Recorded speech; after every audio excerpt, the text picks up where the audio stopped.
At nagbabalik ang Sports Now. Sa volleyball naman, matatag at puno ng talento, ang isang PBL powerhouse ang biglang napabilang sa usap-usapan tungkol sa posibleng disbandment. Anong kupunan nga ba ito at paano ito makakaapekto sa liga?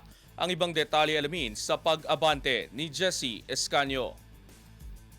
Isang powerhouse team sa Premier Volleyball League ang umano'y pinag-aaralan ang posibilidad ng disbandment sa kabila ng matatag na pamamalakad at pagiging isa sa pinakatalintadong koponan sa liga.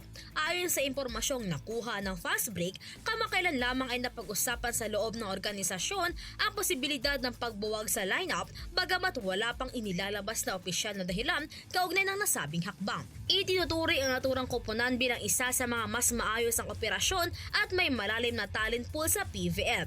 Dahilan upang maging mas kapansin-pansin ang mga usap-usapan hinggil sa posibleng disbandment.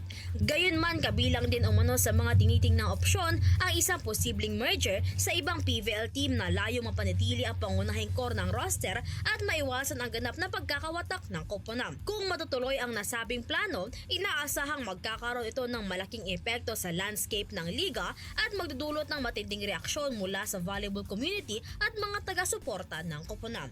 Ako, si Jessie Escanio, Bandi Sports, now na.